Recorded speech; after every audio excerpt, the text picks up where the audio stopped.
जय भीम। मंच पर बैठे हुए वंचित बहुजन अघाड़ी के अधिकृत उम्मीदवार आदरणीय क्षमाबाई ताई, साथ ही साथ सुजाता अम्बेडकर, वंचित बहुजन अघाड़ी के तमाम कार्यकर्ता, हम यकीनन बहुत लेट है और आप तमाम लोग बहुत टाइम से जो है तो इंतजार कर रहे हैं। शमीबा ताई से कंटिन्यू फोन के जरिए हम लोग बात कर रहे थे।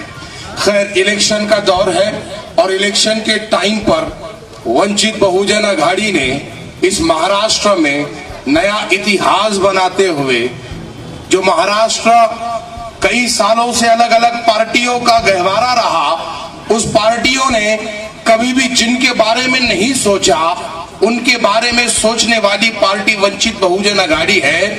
और एक नया इतिहास गढ़ना किसको कहते हैं, ये आदरणीय प्रकाश अंबेडकर साहब ने शमीबा ताई को टिकट देके पूरे महाराष्ट्र को बताया कि इतिहास इसको कहते हैं। ताई, तूफानों से आंख मिलाओ, सैलाबों पर वार करो। तूफानों से आंख मिलाओ, सैलाबों पर वार करो। मल्लाहों का चक्कर छोड़ो, तैर के दरिया पार करो। और इस बार वंचित बहुजन अघाड़ी का झंडा उठाकर इस रावेर से शमीबा ताई तमाम मसाइल को खत्म करते हुए इस राजनीतिक दरिया को तैरकर पार करके दिखाएगी। और उन तमाम लोगों के मुंह पे ताला होगा कि तृतीयपंथी को टिकट देके बाड़ा साहब ने गलत किया। बाड़ा साहब ने एक ऐसे माइनॉरिटी को चूज किया जिसके बारे में सोचने के लिए भी कोई तैयार नहीं था। शमीबा ताई क्या कर सकती है, मैं आपको बताता हूं। ये एक ऐसी बुलंद आवाज है जिसने जब भी महाराष्ट्र में उठी, महाराष्ट्र को हिला दिया। ये 1.5 फुटिया अभी जो महाराष्ट्र में दंदन आ रहा है, इसको घर का रास्ता दिखाने वाली ताई है, इसको औकात याद दिलाने वाली ताई है। और ये इलेक्शन का दौर है और ताई पहले भी मुद्दों की राजनीति कर रही थी, आज भी मुद्दों की राजनीति कर रही है और कल भी आपके मुद्दों की राजनीति करेगी।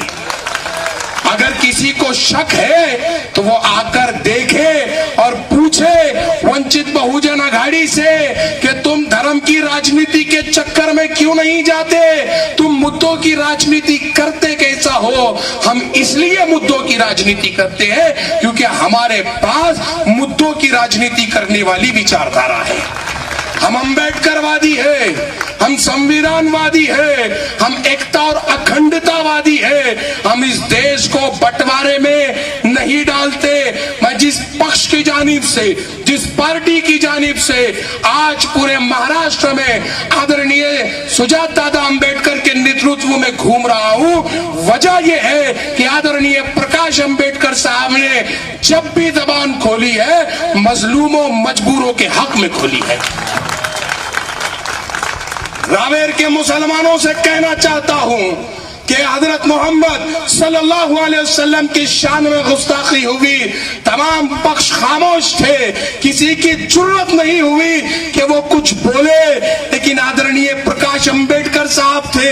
हमारे पास कोई एमएलए नहीं, हमारे पास कोई एमएलसी नहीं, हमारे पास कोई हुकूमत नहीं, फिर भी आदरणीय प्रकाश अंबेडकर साहब ने अपने एक मित्र एमएलए के जरिए मोहम्मद पैगंबर बिल पेश करवाया और जो है तो कोशिश की कि वो मंजूर हो जाए।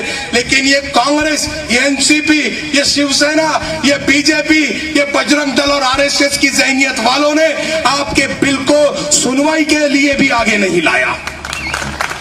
तब जाकर ये लगता है कि शमीबा ताई जैसे चेहरा विधानसभा में जाना चाहिए और जो बिल बाड़ा साहब ने भेजा था उस पर आवाज उठानी चाहिए।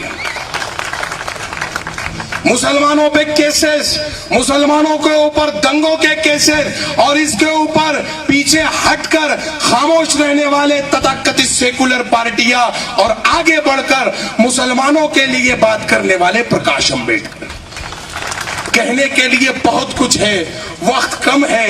मैंने ताई से पहले भी वादा किया है कि मैं एक बार रावेर फिर आऊंगा और जब आऊंगा तो बताऊंगा कि मुसलमान रावेर का क्या कर सकता है। बस इतना कहते हुए अपनी बात को खत्म करता हूं कि वंचित के मंच से इंसान मिलता है, यहाँ पर राम मिलता है, यहाँ रहमान मिलता है, यहाँ ना कोई हिंदू है, ना मुस्लिम है, ना सिख है, ना ईसाई। यही वो मंच है जहां सारा हिंदुस्तान मिलता है। बहुत बहुत शुक्रिया। 16 तारीख को महाराष्ट्र का शेर आदरणीय प्रकाश अंबेडकर साहब इन फिजाओं में इन मिसरों को गुनगुनाते हुए आएंगे कि दायरे में सिमट के आएगा, हर रिवायत से हट के आएगा, आंधियों को जरा खबर कर दो, शेर वापस पलट के आएगा। एक नवा विचार, महासमृद्धी मराठी न्यूज।